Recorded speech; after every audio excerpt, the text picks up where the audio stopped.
কেমন আছেন বন্ধুরা? কনে দেখা আলো ধারাবাহিকের আজকের পর্বটি দেখার পর আপনাদের রক্ত টগবগ করে ফুটতে শুরু করবে।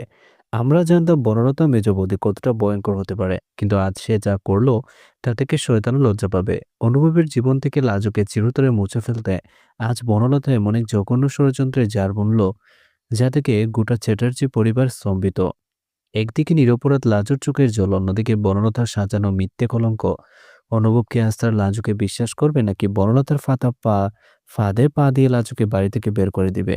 আজকের এই বিশেষ মেগা ভিডিওতে আমরা বনলতার সেই কুটিল চালের প্রতিটি পর্দা ফাঁস করব। ভিডিওটি একদম স্কিপ করবেন না, কারণ আজকের শেষে এক অভাবনীয় মোড় আসতে চলেছে। গল্পের শুরুতেই দেখা যায় গভীর রাত। বনলতা চুপি চুপি চ্যাটার্জি বাড়ি ঠাকুর করে ঢুকে। সেখানে রাখা মূল্যবান সোনার গয়নার বিগ্রহের অলংকার সে চুরি করে নিজের আঁচলে লুকায়।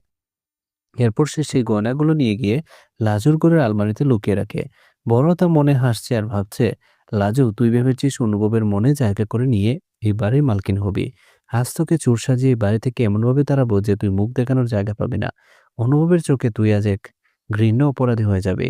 সকালবেলা বড় মা যখন পূজা দিতে যান, তিনি দেখেন ঠাকুরের গয়না সব চুরি হয়ে গেছে। সারা বাড়িতে শোরগোল পড়ে যায়। অনুভব খবর পেয়ে নিচে নেমে আসে। ঠিক তখনই বনলতা অতি অভিনয় করে শুরু করে, ঠাকুরপো, আমি কাল রাতে লাজুকে ঠাকুর করে আশেপাশে ঘুরতে গুড়গুড় করতে দেখেছিলাম। আমি ভেবেছিলাম ও হয়তো পুজো দিচ্ছে, কিন্তু এখন বুঝতে পারছি ওর মনে অন্য কিছু ছিল। অনাথ মেয়েদের স্বভাব কি আর বদলায়? অনুভব প্রথমটা বিশ্বাস করতে চায় না, কিন্তু বনলতা জেদ ধরে যে সবার ঘর তল্লাশি করা হোক। যখন লাজুর ঘরের আলমারি খোলা হয়, তখন সেখান থেকে সেই চুরি হওয়া সোনার গয়নাগুলো বেরিয়ে আসে। অনুভব বজ্রহতের মতো দাঁড়িয়ে থাকে। রাজু বারবার হাত জোড় করে বলতে থাকে, বিশ্বাস করুন অনুভববাবু, আমি চুরি করিনি। আমি জানি না এই গয়না আমার ঘরে কিভাবে এলো, আমাকে কেউ ফাঁসিয়েছে। কিন্তু বনলতা তখন লাজুকে এক সজোরে চড় মারে। সে চিৎকার করে বলে, চুরির আবার বড় বড় কথা! তুই আমাদের বিশ্বাসে অমর্যাদা করেছিস লাজু। বাড়ির কাকিমা আর পিসিমাও লাজুকে আজেবাজে কথা শোনাতে থাকে। বড় মা তখন রাগে ফেটে পড়েন। তিনি বলেন, যে হাতে আমার ঠাকুরের গয়না চুরি হয়েছে, সেই হাতেই বাড়ির ভাত খাওয়ার অধিকার নেই। বেরিয়ে যা লাজু। অনুভব যখন লাজুর হাত ধরে বাড়ি গেটের দিকে নিয়ে যায়, লাজু তখন কান্নায় ভেঙে পড়ে। কিন্তু ঠিক গেটের কাছে গিয়ে অনুভব থমকে দাঁড়ায়। অনুভবের চোখে তখন এক অদ্ভুত আগুন। সে বন্যতার দিকে ফিরে তাকে এবং বলে, মেজো বৌদি, লাজু চোর হতে পারে না, কারণ কাল রাত 12টার পর লাজু আমার সাথে ছিল। আমার বাগানে ছিলাম। তাহলে লাজু ঠাকুর করে চুরি করলো কিভাবে? আসলে অনুভব বনলতার উপর আগে থেকেই নজর রাখছিল। সে সিসিটিভি ফুটেজ চেক করে আগেই দেখে নিয়েছে বনলতাই গয়নাগুলো সরিয়েছে। অনুভব এবার বনলতার আলমারি থেকে সেই চাবির তুড়া বের করে আনে, যা দিয়ে ঠাকুরঘরের সিন্ধুক খোলা হয়েছিল। বনলতার মুখ চুন হয়ে যায়। অনুভব সবার সামনে বনলতার কুকীর্তি ফাঁস করে দেয়। বাড়ির সবাই তখন বড় থেকে চিঁচিয়ে করতে থাকে। বড়মা অনুভবের কাছে ক্ষমা চান লাজুকে ভুল বোঝার জন্য।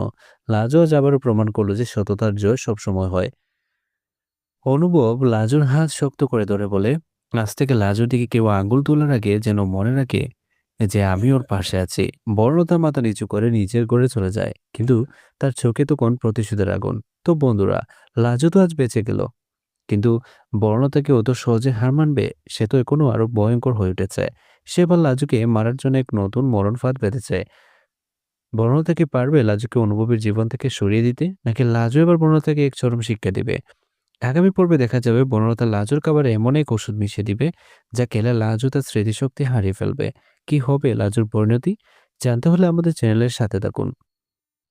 ভিডিওটি ভালো লাগলে লাইক ও শেয়ার করুন, এবং কনে দেখা আলো ধারাবাহিকের প্রতিটি আপডেটের জন্য এখনই সাবস্ক্রাইব করে বেল আইকনটি প্রেস করে রাখুন।